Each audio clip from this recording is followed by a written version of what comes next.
কৃষির দেশে স্বপ্ন দেখি খেয়ে পড়ে বাঁচার, সবাইকে তাই শুনতে বলি কৃষি সমাচার। কৃষক আমি ক্ষেত খামারে কাজ যে সদা করি, সোনার ফসল কাটি যখন মনটা সুখে ভরি। বাংলাদেশের মানুষের জীবন, সংস্কৃতি এবং কৃষি এক সুতোয় গাঁথা। প্রাচীনকাল থেকে কৃষি ছিল এদেশের মানুষের অন্যতম অবলম্বন। সময়ের ধারাবাহিকতায় সেই প্রাচীন কৃষিতে লেগেছে আধুনিকতার ছোঁয়া। আধুনিক কৃষি বিজ্ঞান ও প্রযুক্তির ব্যবহার কৃষি উৎপাদনে বয়ে এনেছে ব্যাপক সাফল্য। কৃষির এই সাফল্যই বয়ে আনুক জীবনমানের উন্নয়ন। বাংলাদেশ পৌঁছে যাক সমৃদ্ধির শেকড় থেকে শিখরে। প্রিয় শ্রোতা, এমনই প্রত্যাশায় আপনাদের সবাইকে আমন্ত্রণ আজকের কৃষি সমাচার অনুষ্ঠানে। ক্যাপসিকাম বা মিষ্টি মরিচ সারা বিশ্বেই একটি জনপ্রিয় সবজি। বাংলাদেশেও এর জনপ্রিয়তা দিন দিন বাড়ছে, কারণ সারা বিশ্বে টমেটোর পরেই সবচেয়ে জনপ্রিয় সবজি হচ্ছে ক্যাপসিকাম। প্রিয় শ্রোতা, আয়োজনের শুরুতেই আমার বাংলা পর্বে শুনবেন আধুনিক পদ্ধতিতে ক্যাপসিকাম চাষ সম্পর্কে।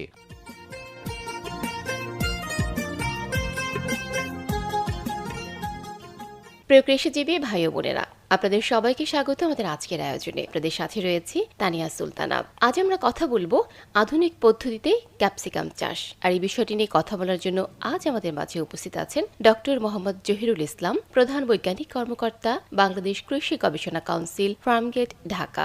আপনাকে স্বাগত আমাদের আজকের আয়োজনে। ধন্যবাদ। প্রথমেই আপনার কাছে জানতে চাইবো, সবজি হিসেবে ক্যাপসিকামের গুরুত্ব কতটুকু? ক্যাপসিকাম বা মিষ্টি মরিচ সারা বিশ্বেই একটি জনপ্রিয় সবজি। বাংলাদেশেও এর জনপ্রিয়তা দিন দিন বাড়ছে। এটি আমাদের দেশে প্রচলিত সবজি না হলেও ইদানিং এর চাষ বেশ বৃদ্ধি পাচ্ছে। এই মরিচ বিদেশে রপ্তানির সম্ভাবনাও প্রচুর রয়েছে, কারণ সারা বিশ্বে টমেটোর পরেই দ্বিতীয় গুরুত্বপূর্ণ সবজি হচ্ছে এই ক্যাপসিকাম। তাছাড়া এর পুষ্টিমানও অনেক ভালো। আপনি বলছিলেন পুষ্টিমান ভালো, কি কি পুষ্টি আছে এই ক্যাপসিকামে, যদি আমাদের কৃষিজীবী ভাই বোনদের জানাতেন। পুষ্টিমানের দিক থেকে ক্যাপসিকাম একটি অত্যন্ত মূল্যবান সবজি। এক গবেষণায় দেখা গেছে যে প্রতি 100 গ্রামের একটি ক্যাপসিকামে 860 milligram protein, 4.6 gram carbohydrate, 1.70 milligram চর্বি, 80 milligram vitamin C, 370 IU vitamin A, এছাড়া সামান্য পরিমাণ vitamin E, vitamin K, vitamin বি6, থায়ামিন, লেবুফ্লেভিস ও ফলিক অ্যাসিড রয়েছে।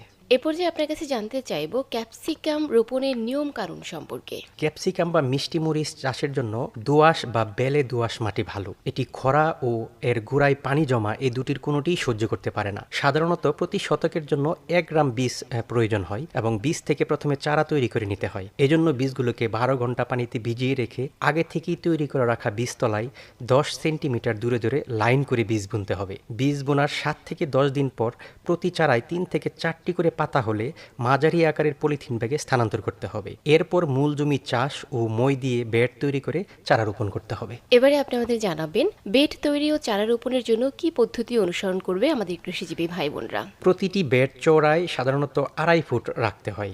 2 বেডের মাঝখানে নালা রাখা দরকার হয় এবং প্রতি শতক জমির জন্য সাধারণত গোবর 40 KG, urea 1 KG, TSP 1.4 KG, MOP 1 KG, দস্তা 20 গ্রাম এবং জিপসাম 450 গ্রাম প্রয়োগ করতে হবে। এর মধ্যে অর্ধেক গোবর সার জমি তৈরির সময়, বাকি অর্ধেক গোবর, তার সাথে সম্পূর্ণ টিএসপি, দস্তা, জিপসাম, 3/1 ভাগ এমওপি এবং 3/1 ভাগ ইউরিয়া চারা রোপণের জন্য পূর্বে তৈরিকৃত গর্তে প্রয়োগ করতে হবে। বাকি 3/2 ভাগ ইউরিয়া ও এমওপি পরবর্তীতে 2 ভাগ করে চারা রোপণের 25 ও 50 দিন পর প্রয়োগ করতে হবে। সাধারণত 30 দিন বয়সের চারা তৈরি করা বেডে 1.5 ফুট দূরে দূরে লাইন করে রোপণ করতে হবে। আপনার কাছ থেকে অনেক তথ্য জানলাম। এ পর্যায়ে জানতে চাইবো ক্যাপসিকাম চাষে কি ধরনের অন্তর্বর্তীকালীন পরিচর্যা প্রয়োজন পড়ে। নভেম্বরের শেষ সপ্তাহ থেকে জানুয়ারির প্রথম সপ্তাহ পর্যন্ত যেহেতু রাতের তাপমাত্রা অনেক কমে যায়, তাই এক্ষেত্রে পলিথিনের ছাউনি দিয়ে রাখলে ভেতরের তাপমাত্রা একটু বেশি থাকবে।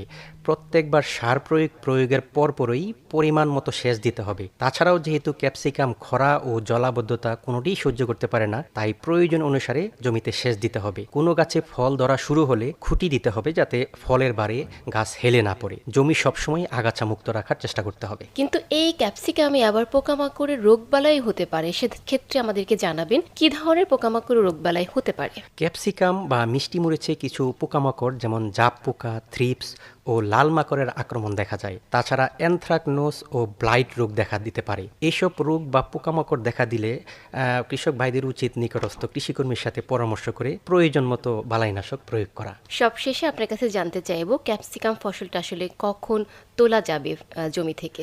জি, ক্যাপসিকাম সাধারণত চারা বসানোর 2 মাসের পর থেকে পরবর্তী 1 থেকে 1.5 মাস ফলন দেয়। এটি পরিপক্ক সবুজ অবস্থায় এবং লালচে হওয়ার আগেই মাঠ থেকে উঠানো উচিত। সাধারণত সপ্তাহে একবার গাছ থেকে ফল সংগ্রহ করা হয়ে থাকে। ফল সংগ্রহের পর ঠান্ডা এবং ছায়াযুক্ত স্থানে বাজারজাতকরণের পূর্ব পর্যন্ত সংরক্ষণ করতে হবে। ফল সংগ্রহের সময় প্রতিটি ফলে সামান্য পরিমাণ বুটা রেখে দিলে ভালো হবে। আপনাকে অসংখ্য ধন্যবাদ আমাদের আয়োজনে যুক্ত হবার জন্য। নিশ্চয়ই আপনার দেওয়া তথ্যগুলি আমাদের কৃষিজীবী ভাই বোনদের উপকারে আসবে।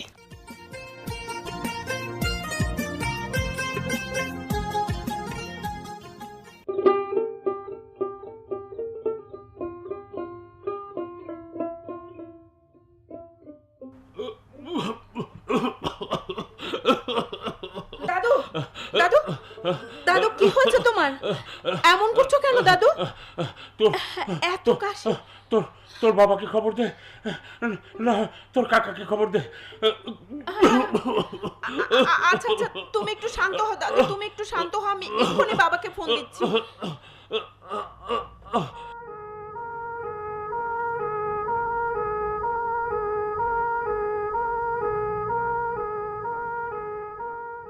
ডাক্তার রিপোর্ট দেখে কি বললেন? বললেন আমরা না বুঝে পরিবেশ নষ্ট করছি, বাতাস বিষাক্ত হয়ে পড়ছে, বায়ু দূষণ হচ্ছে প্রচুর, ইটভাটা, যানবাহনের কালো ধোঁয়া, নির্মাণ কাজ, কলকারখানার ধোঁয়ায় চারপাশ বিষাক্ত গ্যাসের বলয়ে আমরা বাস করছি। শিশু আর বৃদ্ধ মানুষেরা দিন দিন নানা রোগে আক্রান্ত হচ্ছে, মৃত্যু পর্যন্ত হচ্ছে। খুবই বিপদ। তাহলে কি করা যায়? এই যে কাকাও ছাদে চলে এসেছেন। এই যে রোহান, তোমাকে বহুদিন পর দেখলাম। জি, পরীক্ষা চলছিল। তোমাদের কথা শুনছিলাম। আসলে মিনির বুদ্ধিতে ওর দাদু খুব বড় বিপদ থেকে বেঁচে গেলেন। আসলে বায়ু দূষণ নানা কারণে বৃদ্ধি পাচ্ছে। প্রত্যেকটি উৎস থেকে বিপুল পরিমাণ বিষাক্ত ক্ষতিকর গ্যাস, ভারী ধাতব কণা ও ধুলাবালি বাতাসে মিশে মানুষ ও পরিবেশের উপর বিরূপ প্রভাব ফেলছে। অ্যাজমা, হাঁপানি, অ্যালার্জি সমস্যা, নিউমোনিয়া ও শ্বাসতন্ত্রের সংক্রমণ বাড়িয়ে দিচ্ছে। তো এখন কি করা যায় তাহলে? কি আর করা, নিয়মিত রাস্তা পরিষ্কার করা দরকার, পানি ছিটানো দরকার। বায়ু দূষণ রোধে বিশেষজ্ঞ টিম গঠন করে নিয়মিত কার্যক্রম পরিচালিত হলে ধীরে ধীরে এর উন্নতি হবে। আমরা সবাই সচেতন হলে বায়ু দূষণ হতে আমরা বাঁচব। আমাদের এলাকায় এখন থেকে কালো ধোঁয়া ছড়ানো কোনো যানবাহন চলাচল করলে আমরা চালককে বোঝাবো, ডাস্টবিনে বর্জ্য পোড়ানো, প্লাস্টিক পোড়ানো, ব্যাটারি পোড়ানো এ সমস্ত করা যাবে না। সবাইকে সচেতন করব। খুবই ভালো উদ্যোগ। তাহলে এসো আমরা সবাই মিলে অঙ্গীকার করি, আমরা বায়ু দূষণ হতে দেব না। আমাদের পৃথিবী আমাদেরই রক্ষা করতে হবে। শ্রোতা বন্ধুরা, ঋতু পরিক্রমায় এখন চলছে হেমন্তকাল। শীতকাল আসি আসি করছে।